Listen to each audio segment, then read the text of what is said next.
और इसलिए क्योंकि उत्तर प्रदेश का 9वां बजट पेश हुआ है। ये सेकंड लास्ट बजट था इनका, सेकंड लास्ट बजट। इसके बाद आखिरी बजट होना है और फिर हम सब लोगों को नई सरकार चुनने का मौका मिलेगा। जिस सरकार के पिछले कई बजटों को अगर हम देखें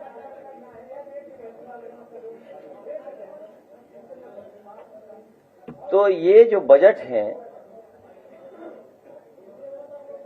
इनके घोषणा पत्र से कोई तालमेल नहीं बनता इनका।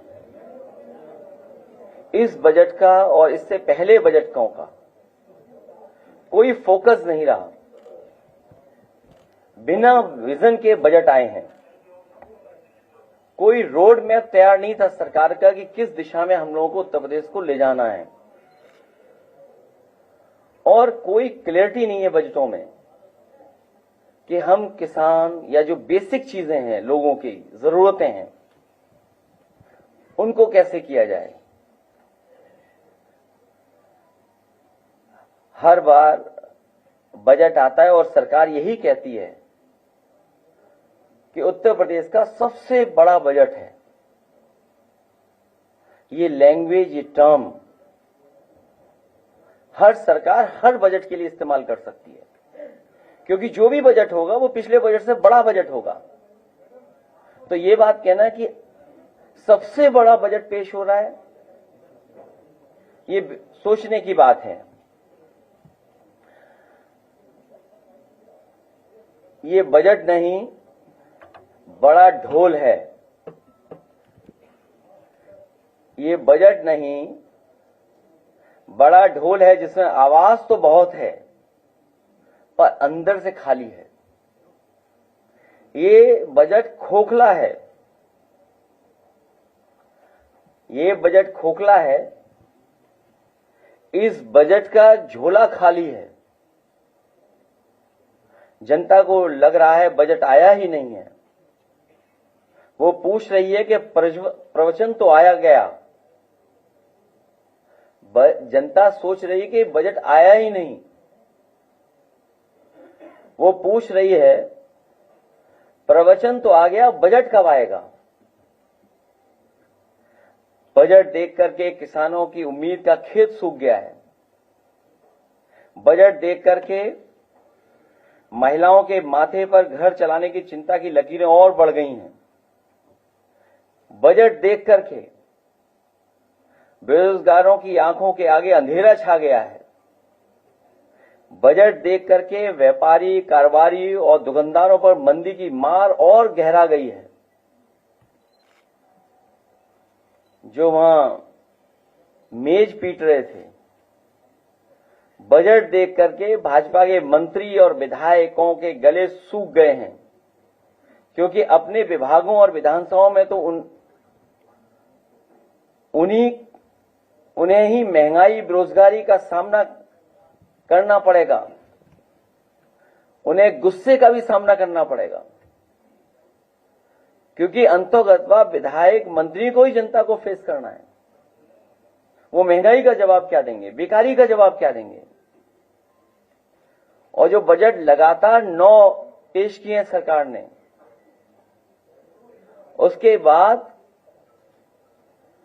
जो बेरोजगारी और बेकारी से जूझ रहे हैं उनके लिए जवाब क्या है।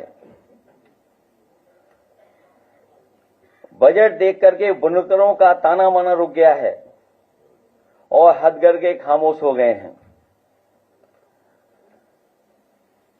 बजट देख करके जनता पूछ रही है कि जुमला मंत्रालय के लिए बजट कितना आवंटित किया है। हालांकि अंग्रेजी की एक कहावत है कि साइलेंस इज गोल्ड। जब उसके से मिलती जुलती हम लोग हिंदी में कहावतें या उसके आसपास की कहावतों को पढ़ते हैं या संस्कृत की जब सोचते हैं, तो हमें समझ में आता है कि हालांकि वो संस्कृत का मैं बोल नहीं सकता हूं, किसी को बुरा लग जाएगा, लेकिन साइलेंस इज गोल्ड, उससे मिलती जुलती जो संस्कृत में एक मुहावरा बोलें या सेइंग बोलें या कोट बोलें, उसका मतलब यह है कि विद्वानों की सभा में मूर्ख के लिए मौन ही आभूषण होता है।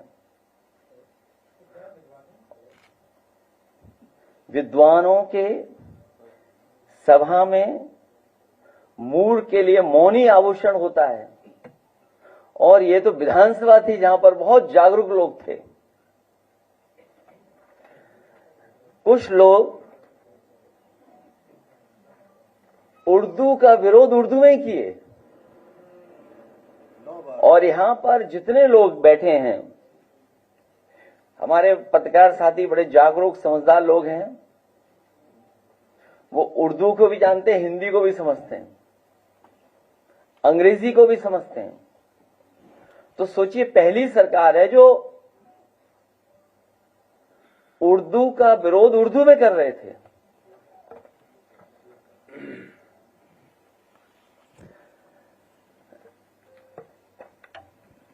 उनसे पूछिए, हालांकि भाषण में उन्होंने कई बार उर्दू के शब्दों का इस्तेमाल किया है, 9 बार, 9 टाइम्स बोले। जो उर्दू के शब्द उन्होंने बोले, बदनाम, बख्शा नहीं जाएगा, पैदा, गुनहगार, मौत, तमाम, हादसा, जान, हसीन, जुआन, बस्ती, तबके, पायदान, अगर, बाद, बच्चों आदि, सरकार, अंदर, दुनिया, क्या ये उर्दू शब्द नहीं है?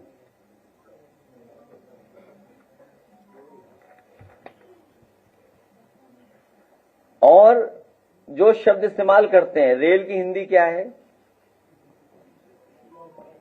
इंजन की हिंदी क्या है, स्टीयरिंग व्हील की हिंदी क्या है, क्लच की हिंदी क्या है, गियर की हिंदी क्या है, gear,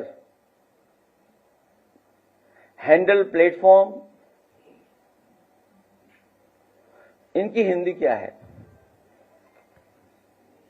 cricket, station, internet, software, laptop, pension, metro, expressway, आज भी कई बार शब्द इस्तेमाल हुआ होगा, expressway, appeal, magistrate, police, battery, bat, SIM, mobile, shampoo, screen, shirt, लूट, कार। हिंदी और इंग्लिश है क्या चीज? हाँ, उर्दू वर्ड है, उर्दू वर्ड जोड़ा मैंने। तो उनको मैंने एक किताब दी थी कल। मैंने कमाल अख्तर जी से कहा था कि स्पीकर जी के माध्यम से कुंभ पर जो स्टडी की थी हार्वर्ड यूनिवर्सिटी ने, साउथ एशिया डिपार्टमेंट ने वो जो स्टडी की थी, वो उस किताब को भेंट किया था मुख्यमंत्री जी को, स्पीकर साहब के माध्यम से। तो अंग्रेजी में भिजवाई थी मैंने, और अंग्रेजी में इसलिए भिजवाई थी मैंने, अंग्रेजी को सजाने के लिए और हिंदी को पढ़ने के लिए मैं भेज दूंगा कमाल अख्तर जी के माध्यम से। जो अंग्रेजी में भेजी है मैंने उन्हें, वो सजाने के लिए, और हिंदी में ये भेज रहा हूं किताब पढ़ने के लिए। कमाल अख्तर जी दे देना उनको।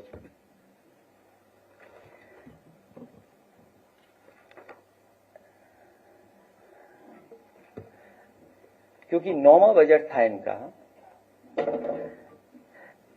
यूपी नंबर 1 के लिए भाजपा का संकल्प पत्र, और उनके संकल्प अगले 5 वर्षों में किसानों को सिंचाई के लिए मुफ्त बिजली उपलब्ध कराएंगे। ये पहला उनका संकल्प था।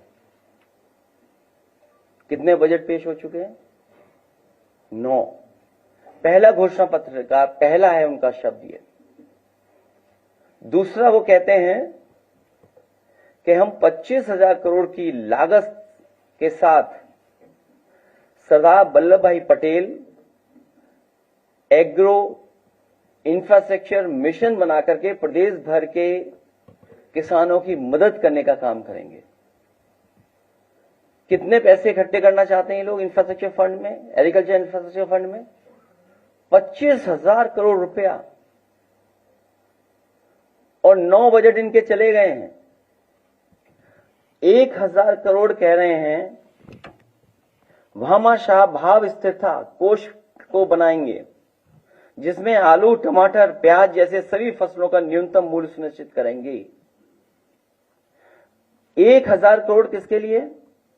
भामाशाह योजना लाकर के जो हमारी सब्जियां या अन्य फसलें, मान लीजिए बुंदेलखंड में हमारे मूंगफली हो रही है, या बुंदेलखंड में हमारे तिल की पैदावार है, सरसों की पैदावार है, या उत्तर प्रदेश के अन्य क्षेत्रों में टमाटर है, कैप्सिकम है, अन्य फसलें हैं, उसके लिए मदद करने के लिए किसान के लिए 1,000 करोड़ रुपए का इंतजाम करेंगे। हमारा बुंदेलखंड का किसान बर्बाद हो गया, मूंगफली उसकी खरीदी नहीं गई।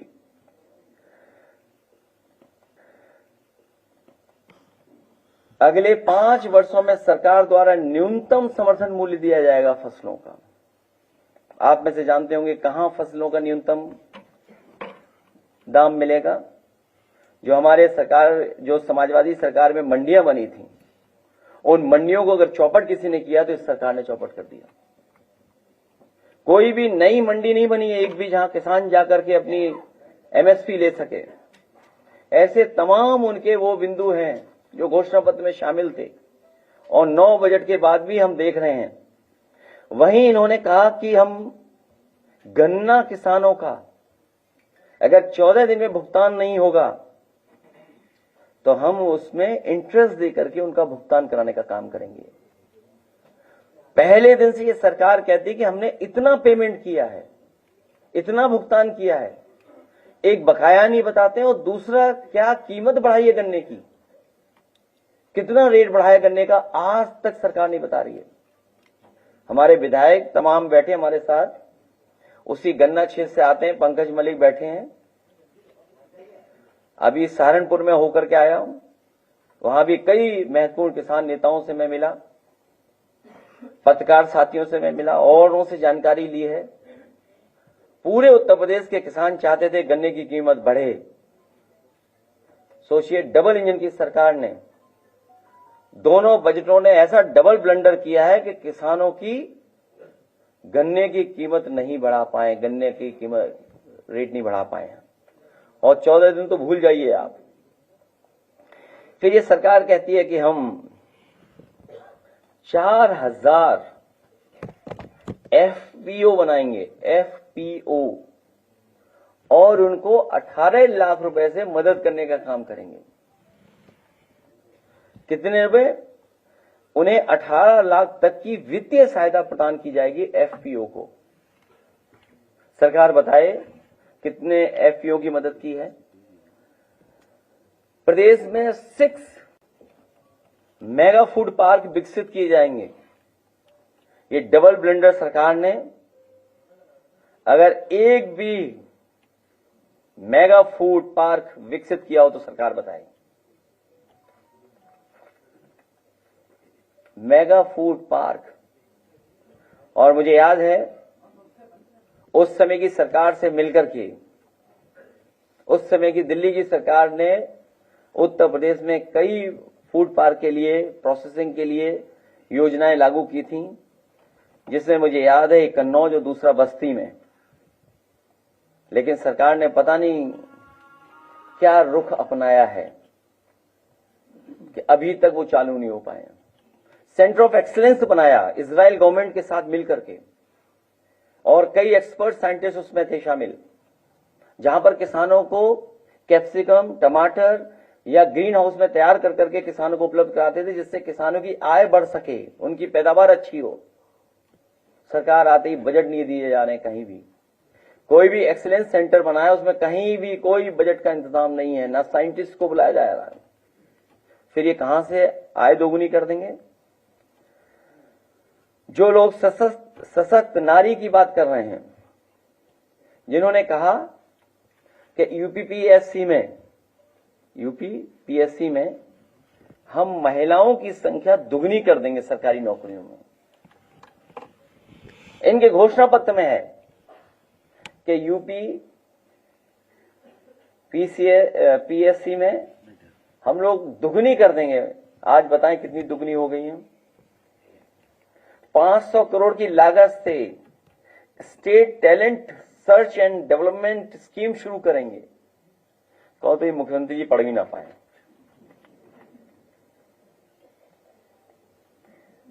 स्मार्ट सिटी बनाते बनाते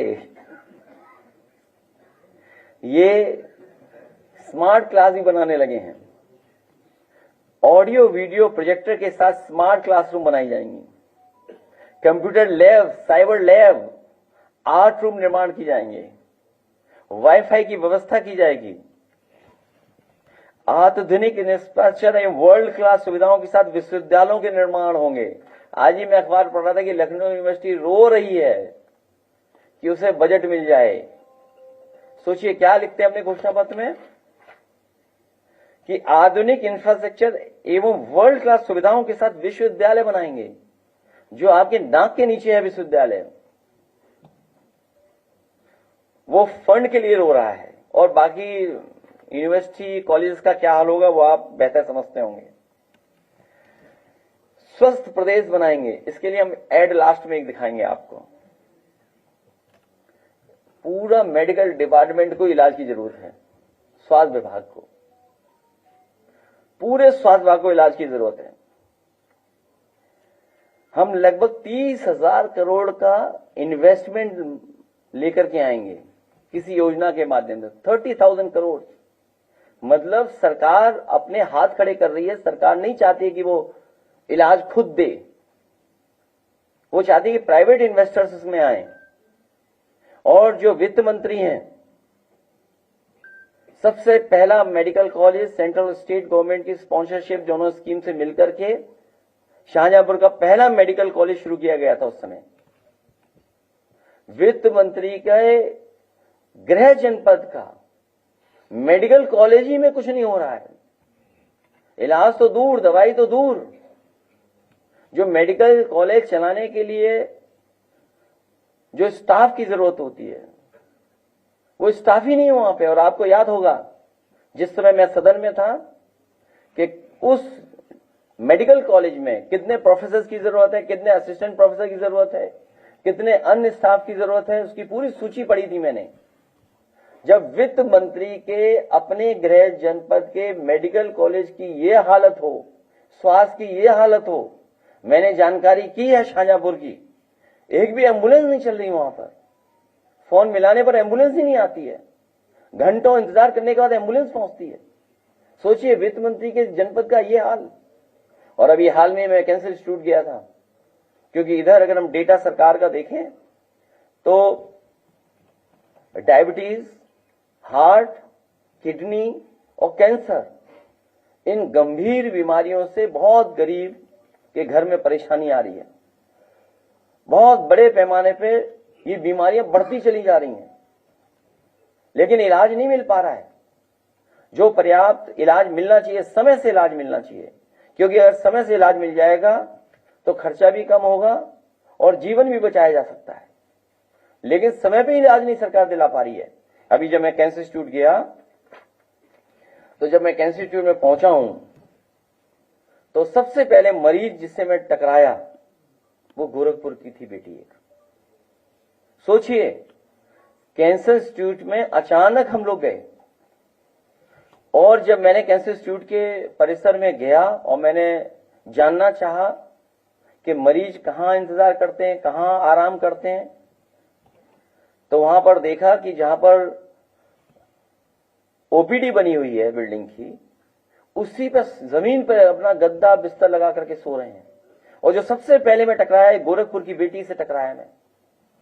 उसके ब्रेन में पानी निकालने का या ट्यूमर की शिकायत थी, कैंसरस था, इसलिए पानी निकाला जा रहा था, उसका फर्दर इलाज होना था।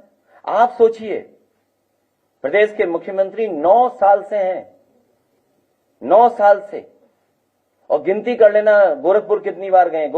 कितनी बार पहुंचे हैं? कुंभ का तो गिनती आ गई है, कुंभ में कितनी बार गए वो। अयोध्या की भी गिनती आती है, बनारस की भी गिनती आती है कि ये पहले मुख्यमंत्री जो इतनी बार गए हैं। सोचिए, गोरखपुर में जाने के बाद भी कैंसर का इलाज गोरखपुर में ना उनके बीआरडी मेडिकल कॉलेज में है और ना ही एम्स में है। उस गरीब परिवार को इलाज कराने के लिए लखनऊ आना पड़ रहा है, वो भी समाजवादी पार्टी की सरकार में बने हुए कैंसर इंस्टीट्यूट में। सोचिए आप, उसके लिए बजट, पर्याप्त बजट नहीं दे रही सरकार। कितने वर्ष लग गए उन्हें डायरेक्टर अपॉइंट करने के लिए। जब मैं एक बार औचक निरीक्षक करने गया था, ऐसे ही औचक निरीक्षक नहीं बोलेंगे, अपने बनाए हुए कैंसर इंस्टीट्यूट को देखने, बजट के दिन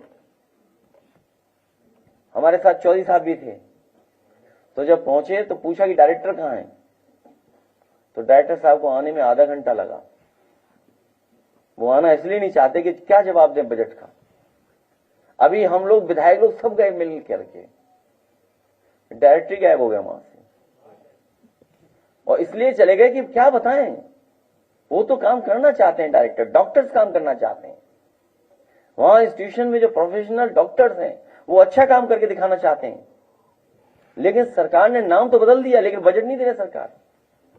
वहां पर जो मशीन आनी थी, PET scan machine, one of the best machine है वहां की, जो लगनी थी आज तक नहीं लग पाई हैं। कई मशीनें इसलिए नहीं लग पा रही हैं क्योंकि ठेकेदार नहीं सरकार तय कर पा रही है। और ठेकेदार क्यों नहीं तय हो रहा, आपसे बेहतर कौन जानेगा। अब ये बात मैं नहीं कह सकता हूं, ये बात लगता है इन्हें पता है, हमारे पत्रकार साथियों को यही बात है, सही कह रही है, लेकिन मैं नहीं कह सकता क्योंकि यूपी भारत है। यूपी कभी किसी के साथ भेदभाव नहीं करता। बताओ, उत्तरांचल के लोगों को एक्सेप्ट कर लिया, और उत्तरांचल में जमीन नहीं ले सकते हम लोग जाएं तो, वहां 370 लगा दिया उत्तराखंड में। तो ये तो मेडिकल की व्यवस्था, किसी मेडिकल कॉलेज में आप चले जाएं और उसमें चले जाएं, जो प्रधानमंत्री से उद्घाटन कराया गया था, 1 ट्रिलियन वाली बात भी नहीं आ रही है। आप सब लोग बैठे हो, कितनी बार 1 ट्रिलियन आया इसमें? 1 ट्रिलियन कितनी बार आया इस बार? 1 ट्रिलियन अगर आया हो तो बताइए आप। और वो 1 ट्रिलियन तो पा ही नहीं सकती है सरकार, जिस गति से ये ग्रोथ रेट हो रही है इसमें, कभी नहीं पहुंच सकते वहां तक। क्या और बताएं इनका, सब धोखा ही धोखा है। इन्हें केवल बजट देना चाहिए था अपना जुमला मंत्रालय के लिए। और बजट की पहली लाइन, मतलब सेकंड लाइन जो लिखते हैं बजट की, हम लोग क्या गलत बोल रहे थे? अगर आप बजट की सेकंड लाइन पढ़ेंगे आप, और उस बजट की सेकंड लाइन में लिखा गया है कि हम सभी जानते हैं कि महाकुंभ, हालांकि वर्ड महाकुंभ कहीं नहीं हमारे वेदों में नहीं है, 144 वर्षों में आता है। तो हम क्या गलत बोल रहे थे बताइए आप? हम लोग भी तो यही बात कह रहे थे कि हर कुंभ 144 वर्ष बाद आता है। हर कुंभ 144 वर्ष बाद ही आएगा। क्या गलत कह रहे हैं? जो बात हम लोग कह रहे थे वो आपने लिख दी अपने बजट के स्पीच में, और इनकी बजट स्पीच बिना उर्दू के पूरी नहीं हुई। लगता है वित्त मंत्री ने बजट गोपनीयता बनाने के लिए मुख्यमंत्री जी को भी नहीं दिखाया। अगर मुख्यमंत्री जी को दिखा दिया होता तो शायद वित्त मंत्री ये शेर नहीं पढ़ पाते कि जिस दिन से चला हूं मेरी मंजिल पे नजर है।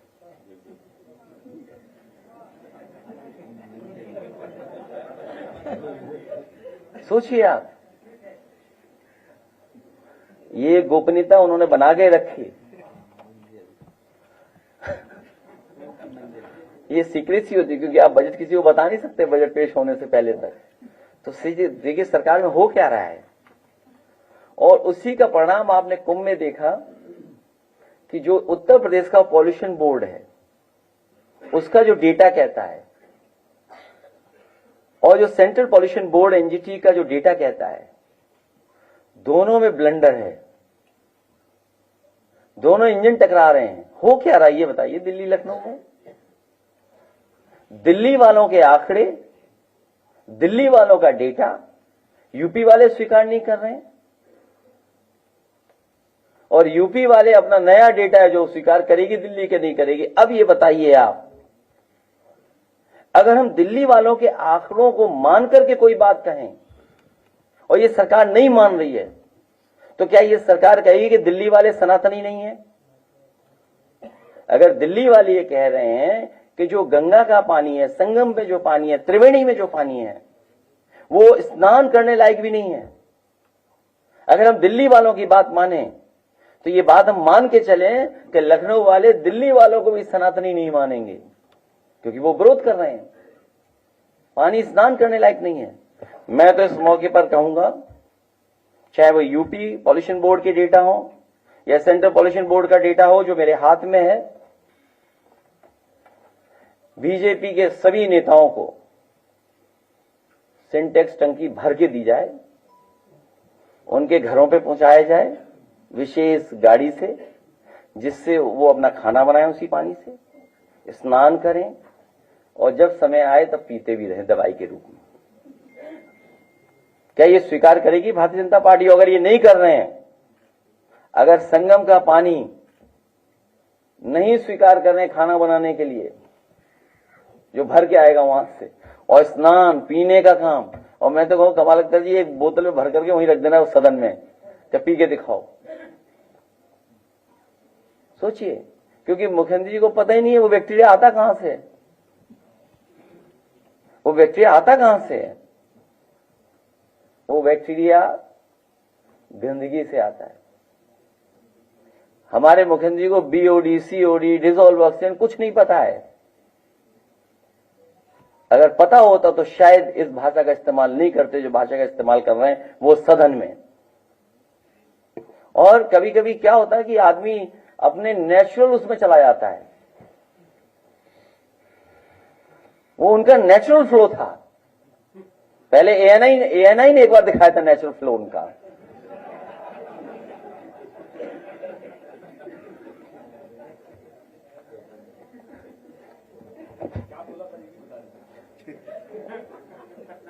अनपार्लियामेंट्री वर्ड है,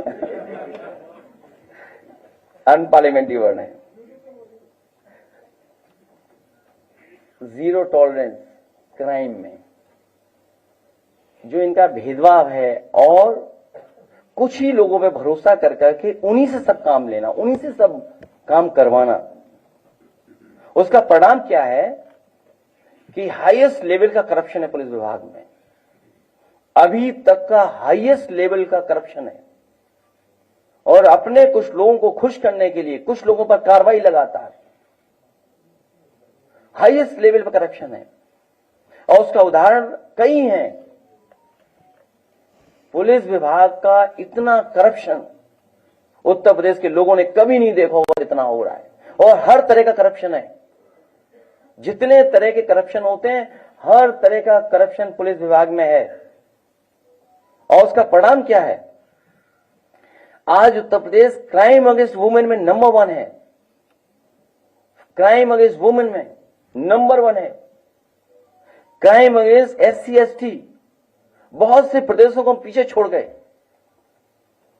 और कस्टोडियल डेथ में हम न जाने कहां हैं।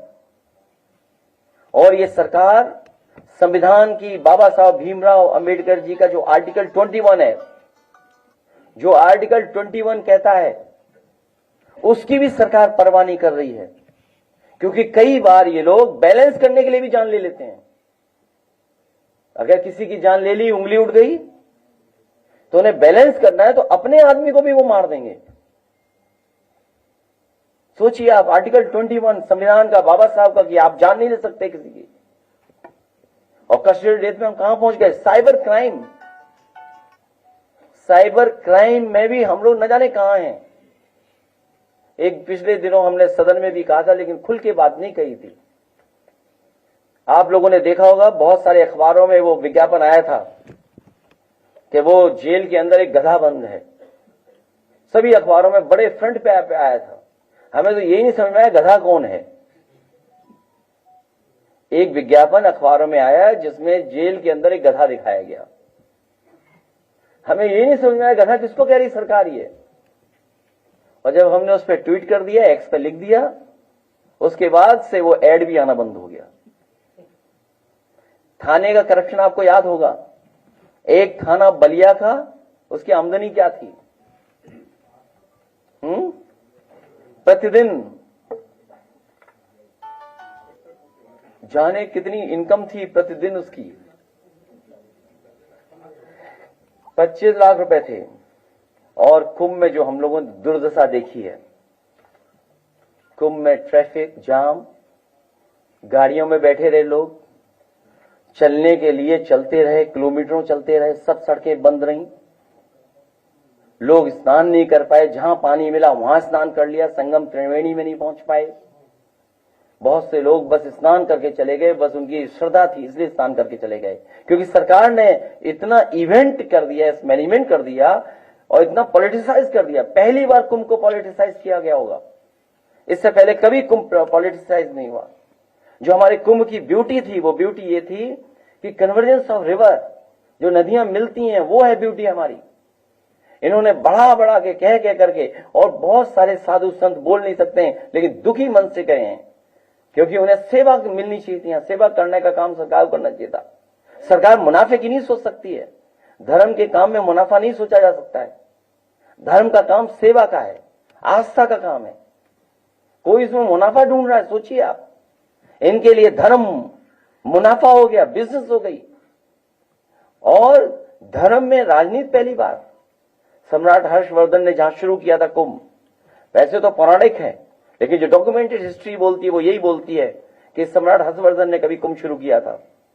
सम्राट हर्षवर्धन वहां पहुंचते थे, 75 दिन रह करके दान कर करके जाते, स्नान करते थे लोग, और सभी धर्मों के लोग बुलाया जाता था, सभी धर्मों के लोग मौजूद रहते थे। जैसे इन्होंने कुंभ शुरू किया, जिस व्यक्ति ने कभी कुंभ शुरू किया उसकी प्रतिभा ही हटा दी वहां से। और जब मैंने उस बात को ट्वीट किया, लिखा एक्स पर, तो जल्दी जल्दी में उन्होंने एक चौराहे पे सम्राट हर्षवर्धन को लगा दिया। मैं आपके माध्यम से कहना चाहता हूं कि सम्राट हर्षवर्धन ने, जिसने कुंभ लगाना शुरू किया था, कुंभ का आयोजन शुरू किया था, जो दान और स्नान के लिए लोग आते हैं, उससे बड़ा महादानी कोई नहीं मिला। हालांकि दानवीर कर्ण का अलग इतिहास है, अलग तरीके से हम लोग मानते हैं, लेकिन कुंभ में महादानी उससे बड़ा कोई नहीं हुआ। उसकी अगर भविष्य में हम लोगों को प्रतिमा लगानी पड़ेगी तो वही कुंभ क्षेत्र में हम लोग लगाने का काम करेंगे। और हम तो दान के लिए कई बार कह चुके हैं, ये सरकार का दिल ऐसा ही नहीं कि दान दे दें। हम तो कहेंगे कि इससे अच्छा मौका नहीं मिलेगा, दिल्ली वालों से दान ले लें, क्योंकि वो जो किला है वो फौज के अंडर है, वो किला दान में ले लेना चाहिए, क्योंकि भविष्य में न जाने कब तक कुंभ होगा। हम लोग धरती पर नहीं रहेंगे तब भी कुंभ होगा, हम लोग नहीं थे धरती तब भी कुंभ हो रहा था, लेकिन बीजेपी वाले इतना प्रचार किए कि कुंभ पहले होता ही नहीं था, वो आए तभी से कुंभ हो रहा है। सोचिए आप, इसको भी ओन करना चाहते हैं।